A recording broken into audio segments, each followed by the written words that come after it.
Hello everyone and welcome to the Como Leo channel. If you don't know me, I'm Luis Horacio and today I'm going to show you how to make this floating shelf with a secret compartment.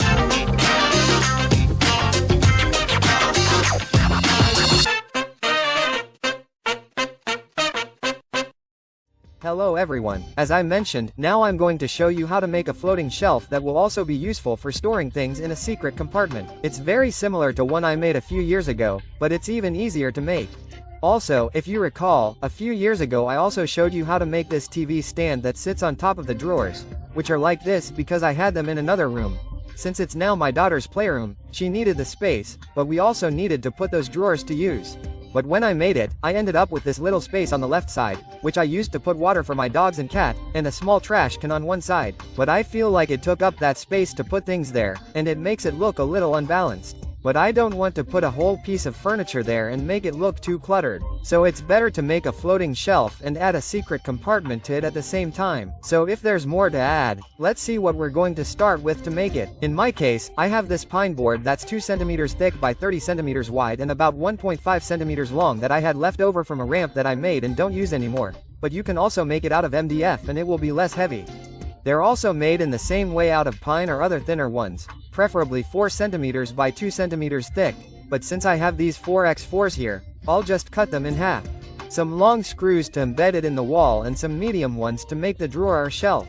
A tape measure, a pencil, marker or pen, a screwdriver or cordless drill, preferably, some dowels to fix it to the wall, the paint you want to use for the shelf and, of course, the saw and sander or sandpaper and a saw blade to cut the wood. But now let's see how to do it. The first thing we'll do is measure the space we have and of course, try to leave a little extra so it's not difficult to put it in the end, and here I ended up with 65 centimeters. But of course, it all depends on where you want to put it. Now that we have the measurements, we're going to mark them along our wood, which as I said doesn't have to be pine if you don't want it. There's MDF, plywood or like we made for the laundry room cabinet, new plywood or compressed wood, already shaped or with the coating you want. And then we outline it with our ruler and pencil. Now and optionally, we mark the 4x4 pieces of wood in half, just as you see on the screen. And once marked, we outline them with our ruler and pencil. It's preferable to buy these exactly the right size because it's not very safe to cut such thin wood. So take precautions because once you've marked them all, they should be ready to cut. So let's get to it. To do that, we're going to start by cutting the 65 centimeters long piece of wood, and once we've done that, we'll use it as a guide to mark the other piece that we need so that it's the right size. And once marked, we'll cut it once more with the saw. Here, as I was saying, you have to be very careful when arranging the wood, since there's not much to grab onto, but since it's longer than the saw can reach, I won't have any problems. But once again, it's preferable to buy these cut to size, or at least the width that you need, or, as I ended up doing, I took it from the wood that I already had, since it did reach the right size in just a short time. And here, as you can see, I have more control over the wood I'm cutting. So, keep that in mind. All that's left is to cut 4 of the 4 centimeters pieces of wood that we just cut, about 5 centimeters extra for each one of them, and you'll see why in a moment. Finally, I'm just going to take a piece of wood that's 65 centimeters long or more, and we're going to cut it the same width, that is, 4 centimeters, as all the others, except that this one will be 62 centimeters long, so that it fits easily into our shelf or drawer. Once you've cut each and every one of them, the 2 pieces should be 65 centimeters long, the 4 that we cut to less than 30 centimeters, or the width of our shelf, and the long, thin piece that ended up at 62 centimeters. Now all that's left is to join everything together, so let's see how.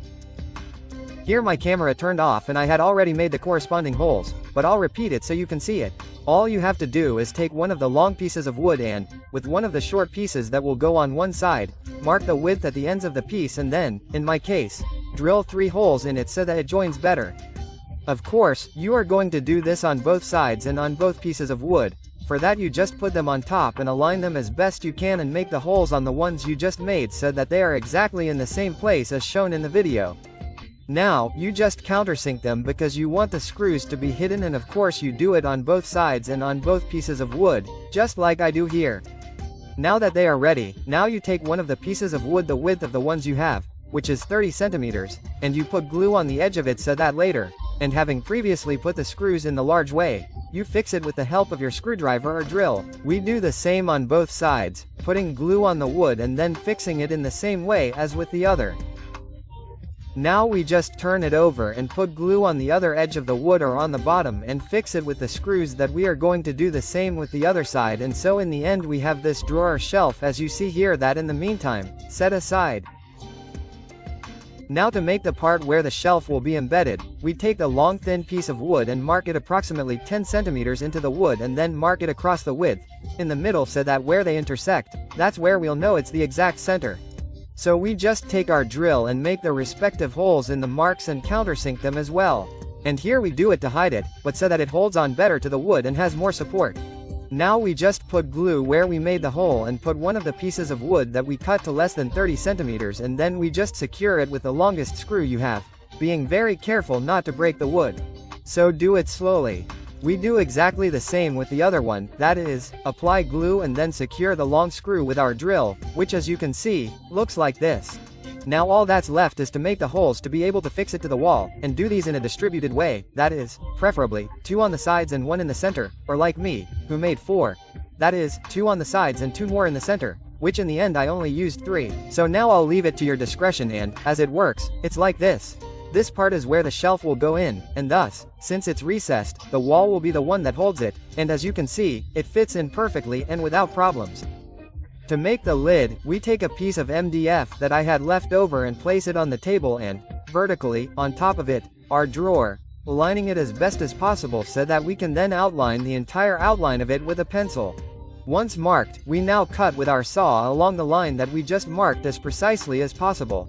Once cut, as you can see, it looks perfect as the lid of the shelf, but how do we place the pieces of wood so that it is completely aligned?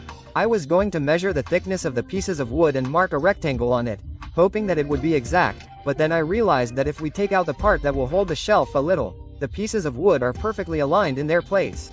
So I just marked the edge of the 2 pieces of wood on my lid, just as you can see on the screen. Okay, that way, we just outline it with a ruler to make sure it is straight and then we mark inwards at a distance that does not meet the support pieces of wood, which are 17 centimeters apart here. So with the help of the pieces of wood that we are going to fix, we mark the width of these to then make the holes with our drill and, as with the others, we countersink because here I do need the screw to be invisible.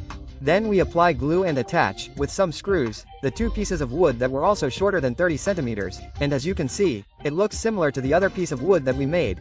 Only this one will go in the front and will be like the lid of our secret hiding place, which here you can see fits a little tight, but it is better so that it does not come out so easily. Now all that remains is to fill and sand if you want. I had already done that here, so I only painted gray first, since as I am going to paint with spray paint, the wood absorbs a lot.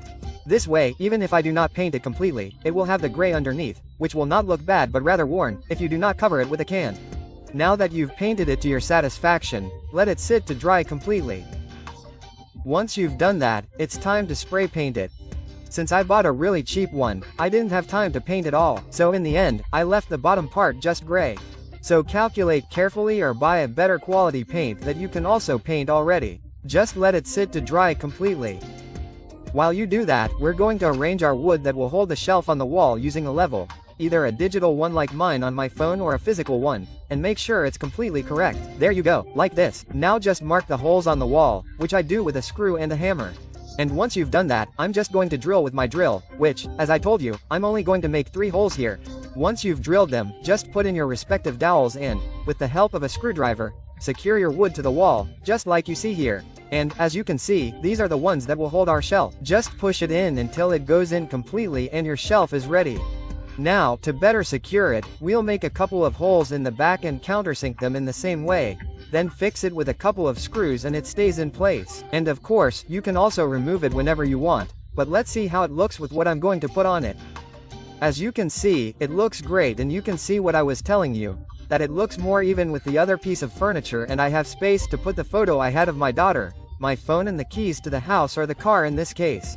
But as I mentioned, I have perfect space below to leave the things I had already put, which is my pets, water and a small trash can, and it doesn't get in the way at all, and so I didn't have to put a whole piece of furniture there. But, of course, the most important thing about this is that, apart from that, we made a perfect hiding place that, as you can see, when you remove the front part we can access the entire inside, and that, for me, is perfect for storing the most valuable things, which are the passports and visas of my daughter, my wife and me, which, as you can see, fit perfectly and do not look strange at all. And here I actually did it so that my daughter cannot or does not know where these papers are, and so she cannot damage them in any way. but of course, you can put whatever you need, since it also has 2 side spaces. It is formed by the support and it also fits quite a bit. But of course, tell me in the comments if you liked it, if you would like to do something like this for your homes or for the home of a relative or friend, since I would love to know. As you know, if you liked this video, give it a thumbs up, subscribe, activate the notification bell so you don't miss any of the videos, and share it with all your family, friends, and acquaintances. As always, I'll see you in the next videos. Thanks.